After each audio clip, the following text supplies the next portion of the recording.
Well, this week, the big story just happened yesterday, and that is the shooting in Paris, the Charlie Hebdo affair. It already looks a lot like a false flag. And, these days, my personal opinion is that if it walks like a false flag and it quacks like a false flag, we have to assume it is until proven otherwise. Jim, what's your opinion? Well, I think you're right, Kevin, and it's the question becomes whether anyone actually died or did not die. I mean, there are a lot of signs here. This was a very professional operation. They clearly had a high level of training. I will suggest subsequently this was a Mossad op. When they shoot the policeman, there's no blood on the ground. They identify themselves as with Al-Qaeda. They say Allah Akbar. That's just a little too stagey. Even terrorists aren't going to say exactly what kind of terrorists they are, at least not initially. It's very strange. And it looks as though there are other motives than, Al-Qaeda being incensed with them for ridiculing the leader of ISIS, who, of course, has been identified as the Mossad agent. So I think we got a lot of very peculiar aspects to this.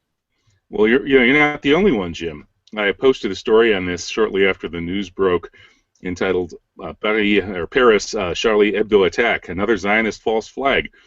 And that piece apparently went viral. It's passed 8,000 views just today, and we're recording this at 10 in the morning, my time. So this is going all over the internet, and it seems that this whole Charlie Hebdo thing was being set up as a potential false flag. This cartoon that I altered in the picture with the leader of the Charlie Hebdo, anti-Islam cartoons.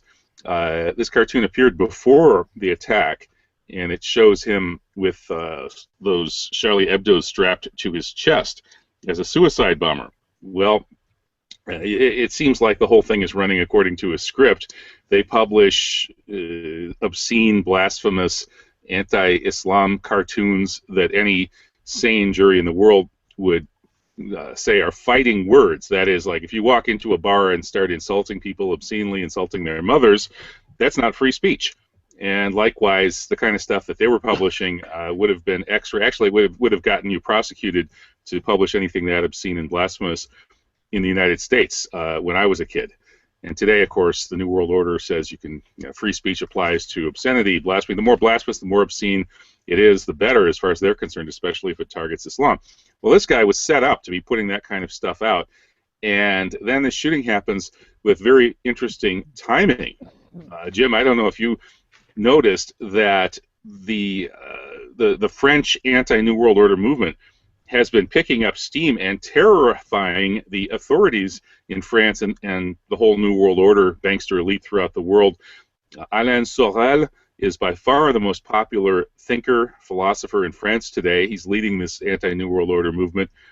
And Dieudonné, the incredibly popular humorist in France, who is regularly savaged in the Zionist media for being anti-Zionist and anti-New World Order, is packing the house when he's allowed to perform. And the French government has been shutting down Dieudonné's performances and maliciously prosecuting him to try to keep him away from the French people.